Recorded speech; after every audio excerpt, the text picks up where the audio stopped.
Yo, we've all been angry before, right? Maybe it's, let's say, work. The guests might be insufferable. Your boss might just be on your ass, or it might just straight up be your own damn coworkers annoying the hell out of you. Maybe it's family. Your siblings ate all your snacks. Your sister's being so damn petty, or maybe it's mom's wilding the fuck out hardcore with chores. Either way, at some point, you've gotten fed up, and you just wish you could just flip them off. Well, for anyone who's ever just wanted to shout out, fuck you, this video is for you. Today, we're gonna get mad and talk about some of my favorite middle finger moments in fiction. Let's go. All's mad, all's mad, all's mad, all's mad, all's mad, all's mad, all's mad, all's mad, all's mad, all's mad. Okay, let's start things off with the merc with the mouth himself, Deadpool. So, my man Wade Wilson was just out there minding his own business, catching some bad guys and getting his revenge on like Afro Samurai, when all of a sudden Colossus' shiny happy ass just distracts Deadpool with some whack ass fatherly advice about how, Mr. Wilson, you're better than this. You're not my dad! Needless to say, Deadpool wasn't really feeling it and became quite annoyed with the silverhead ass giant, but Mr. Wilson grew even more annoyed once he realized that Colossus's actions caused him to lose track of the villain he was hunting down. So, in an idiotic fit of rage, my man thought it'd be a good idea to attack one of the most impenetrable X-Men in existence.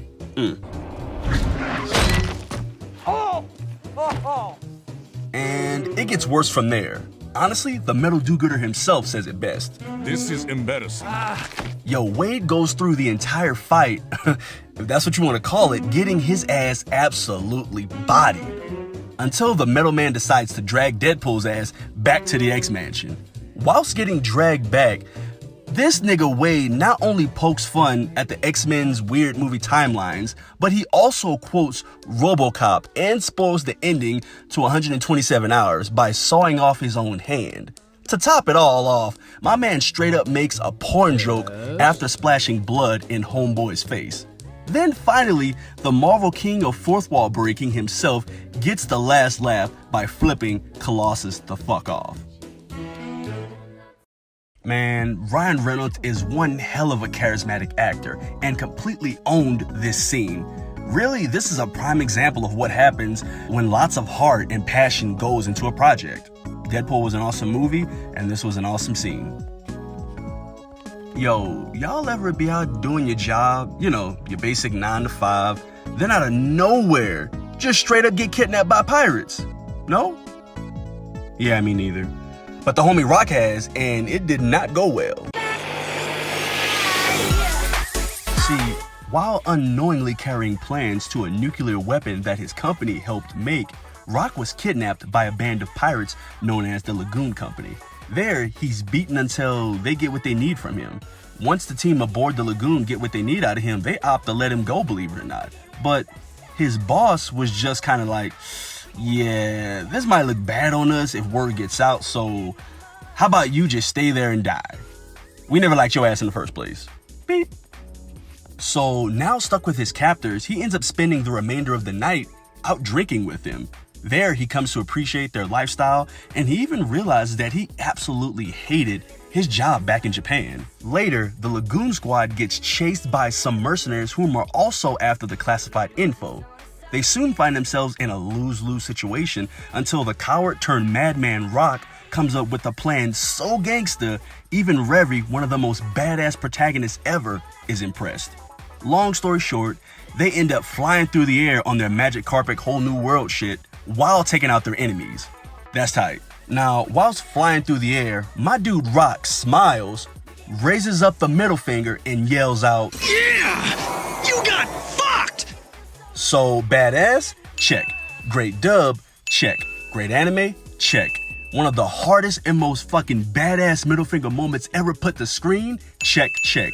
And by the way, all this shit I mentioned happens in the first fucking episode. Bruh, watch Black Lagoon. Shit is gangster. Next up is another comic book based movie, except this one came out long before the MCU or DCEU was even a thing. Hell, this movie came out right when Christopher Nolan was just barely getting started with his soon-to-be great Batman trilogy. That movie is Constantine. No, it's not super accurate or fully true to the original source material, but what it is dope as fuck. Now, for my people out there who have little to no information about Constantine, let me give you a quick rundown. So, basically, after surviving a suicide attempt at a young age and literally going to hell and back, he now knows he will most definitely be going to hell once his life ends. So now, John Constantine seeks salvation. But in order to do so, my boy needs to rack up an absurd amount of goodwill if he expects to see those white pearly gates. So he spends his days helping his community by exorcising demons and smoking more cigarettes than a film noir protagonist down on his luck. Basically, my nigga is smoking from One Piece, like deadass. Now, with all that out of the way, we now find our dear John near the tail end of the film, beaten and basically lost the big fight against Lucifer. But right before things got really grim for our protagonist, God literally steps in and saves him from eternal damnation. This is basically the equivalent of me playing video games with my boy Beyond Animation, and instead of me taking my ass whooping in Smash Bros like an adult, I cry about it and my mom steps in on some Biscuit Kruger shit and straight up rocks my man shit and tells him, let me win. Alright, that ain't really the same thing, yet it's still kind of funny though. But for me, what really makes this scene even more epic is God literally uses John Constantine's body to give Lucifer himself the middle finger. It's honestly hilarious and gangsta as fuck. Bro, I'm telling you, it doesn't get any better than God stepping in and telling someone to fuck off. Bro, watch Constantine if you haven't already. Shit's lit. Like, literally. Because, you know, when God intervenes and saves John, it's all bright and shit. Like, my future. Moving on. Yo. So this next one is near and dear to your boy. It's from my all-time favorite shonen anime, Hunter x Hunter. And I want to talk at length about it, but I also don't think anyone should have one of anime's greatest arcs spoiled, even in the slightest. But with that said, if you're feeling like Bakugo and want to say, hey, fuck it, then by all means, feel free to YouTube Netero's final attack. But it won't be as impactful if you don't really have the insane amount of buildup that the Chimera Ant arc provides. Now, for my peeps who are still here, either you've already seen Hunter x Hunter in its entirety, or your heart is blacker than Mr. Popo. No matter which category you fall into, all you need to know is the most powerful character we've ever encountered in the show has shown up. So, my nigga Isaac Netero said, hey fam, you might be bad, but I'm literally the embodiment of a badass motherfucker. Then he proceeded to try and make Miriam take a nin dirt nap by unleashing his most powerful attack. Essentially, he summoned a giant-ass blast from outer space to end this nigga's whole career. Then to add insult to injury, old man Gangsta flips him the fuck off. My nigga Netero straight up was like, fuck you and the damn Ant Queen you came from. Get on my level. Yo, this is proof no one prays harder or flips the bird harder than the chairman of the Hunter Association himself, Isaac. I love this moment, man.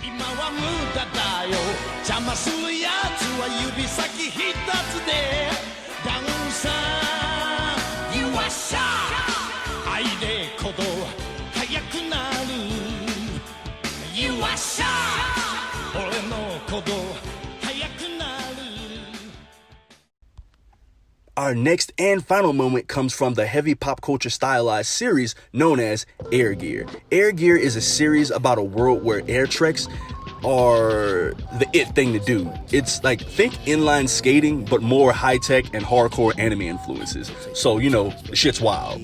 People with air treks have formed their own crews and different ways of fighting. There's even a special type of police force to help combat against a variety of gangs out there.